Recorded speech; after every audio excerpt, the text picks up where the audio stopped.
Hey everyone, and welcome to a special update episode of the Basement Files. I'm Ginger, and I'm coming to you with a promised update on the case of Brad Sigmon, the subject of the episode that I did on March the 2nd. He was scheduled to die by firing squad today at 6 p.m., and at 6:05 p.m. he was executed by firing squad and declared dead at 6:08. Now, if you haven't seen that episode yet, it is a good idea to go back and listen to all of the details there, because everything that I spoke of, the predicted order of things, ended up being what actually transpired. So without me having to repeat all of the details here, you can go back and listen to that episode. It's just a little bit over a half an hour, so it's not too crazy, but it's very interesting on how so many of the details actually matched up. There were a few differences here and there. Some people called the wall where the firing squad was located, they called it a kind of like a cubicle type of deal. In my episode, where all of my research had led me to a place where it looked more like it was going to be like a hole in the wall, but maybe there were several. Some of the witnesses had a difficult time determining exactly what was happening because they were off to the side in a way. They were looking at Brad Sigmon's right profile, which is a detail that I had mentioned in that episode. That was so that they wouldn't see too much, more than they needed to. They mentioned that he came out in a black jumpsuit, not the traditional green jumpsuit that death row inmates wear when they're coming into the execution chamber. He had short sleeves, so his arms were exposed. They mentioned that there was like a harness, maybe, or it was like a sling, but it sounded like to me it was more like some kind of harness or chin strap, oversized chin strap. I'm not sure what the purpose of that was. He did have the hood placed over his head, which went a little bit over his shoulders, but before that was put over his head, he could move his head a little, so he was able to kind of turn toward the witness room a little bit, and of course there was bulletproof glass that was separating them and him.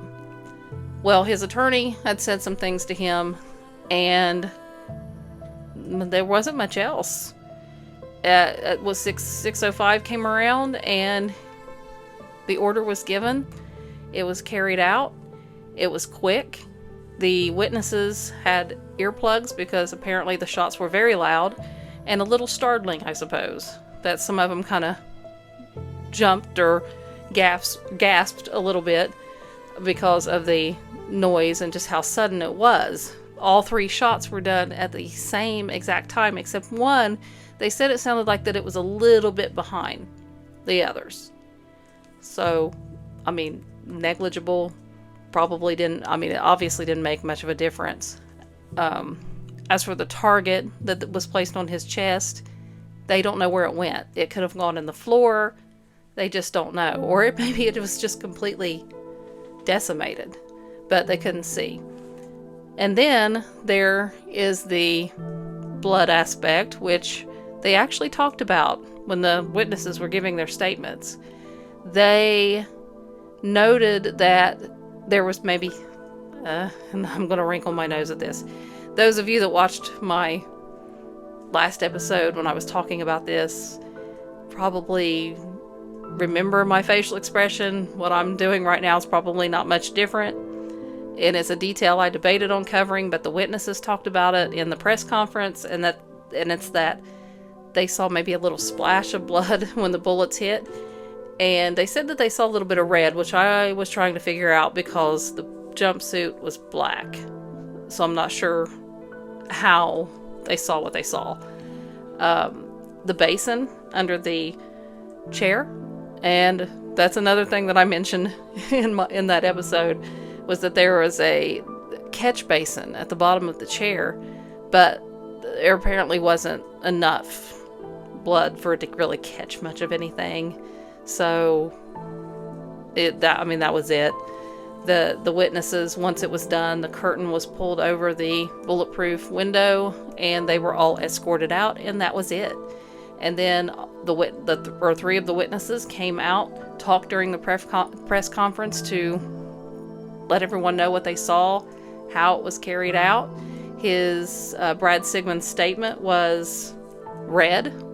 I did not get to hear all of it because, again, I was at the Outback Steakhouse, so it was a little bit hard, but I got to see what I could, and I'm going to get a hold of that statement and read it to you in another bonus episode. So I'm going to go ahead and cut this one off, and once I have that statement, I will do another little bonus for you guys and read to you what he said. And in the meantime, feel free to go back and watch or listen to that last episode so that you can kind of get up to speed with what is happening here. So until next time, be good and God bless.